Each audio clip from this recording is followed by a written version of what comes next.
On the... I like how you think you have work to do. Yeah. Yeah. I do notice that with you conservatives now that I hang out with you people. You all think, I know. You all think there's work to do. Come on, with the me. water's nice, Dave. Come on in here. Wouldn't it be funny if I was actually making you guys all more liberal God, and you didn't God even forbid. know it? God but forbid. it could be. I think I've made you people a lot more tolerant. I know.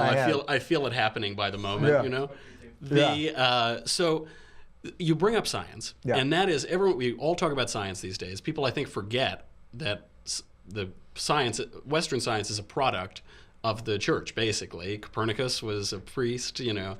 They all knock the Catholic Church because of Galileo, but Galileo was kind of a jerk man. The church was very nice to Copernicus. My question here is, some of the compelling arguments for God these days are more science-based. It was a Catholic priest who discovered the Big Bang, George Lemaitre.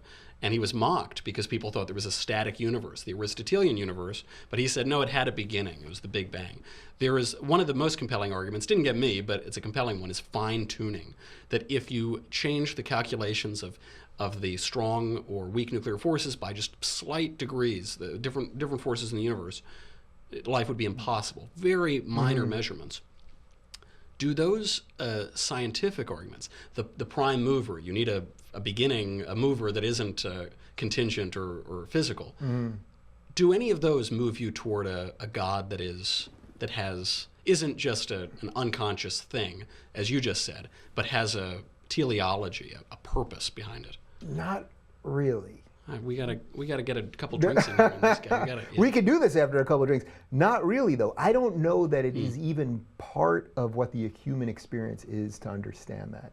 I think I think there are people that are religious that can spend their entire lives trying to figure out what the meaning of the universe is. I think there are scientists who can try to find the God particle or figure out through physics or mathematics what the real design of the universe is.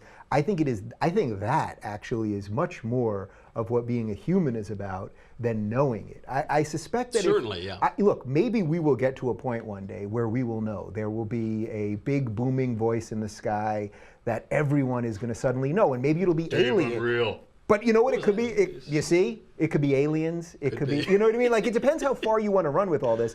But I would say that could not be knowing... outside of time and space. It could be. I mean, who knows? Maybe suddenly everyone was going to wake up with a big, like, G on their forehead. And we'll all go, well, what happened there? And it'll be God, I'm sending you a sign or something. But I would say that the question of not knowing and being okay with that, and that not having that stunt your growth as a human, whether you want to think of things in a religious way or in a scientific way, I think that's what being human is all about. And you should, ideally, you'd meld the two together. I think a lot of people say that faith and science are in conflict, but of course that is a very modern idea, that none of the founders of modern science would have said that. Newton spent 30 years of his life interpreting scripture. Yeah, well look, Einstein said, God doesn't play dice with the universe. Right. I think that's an interesting way of saying it, because there's an implicit belief there. Then he's saying, well, something, God, he's saying God doesn't. And Einstein said George Lemaitre's Big Bang Theory, it was so beautiful. That's what he was compared. It was so simple and so beautiful. Yeah, it just all seems kind of like smug and arrogant to me in a way. Well, like, that's what I prefer. Yeah, that's of you, course. Michael Knowles, seem very smug and arrogant. That's what I'm trying to say. Yeah, that's better than what I'm called on Twitter. That's a lot better than what we get. I don't even Twitter. want to look at this thing now. So there is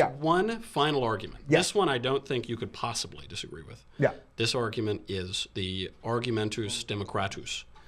The argument is that Hillary Clinton was supposed to be president.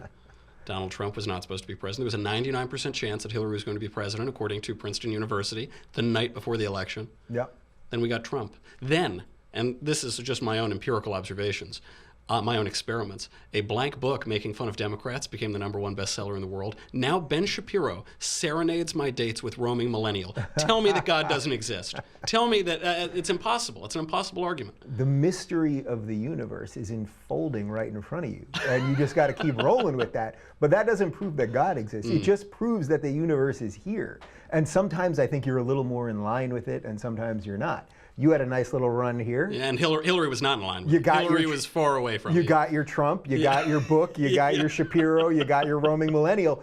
But that just means you're doing things. Like we always find signs when it works to us, but all day long there are signs that have no meaning to us. It is a wicked generation that looks for signs and wonders, but it is a stupid generation that ignores signs and wonders. I hope, Dave, that I've saved your soul.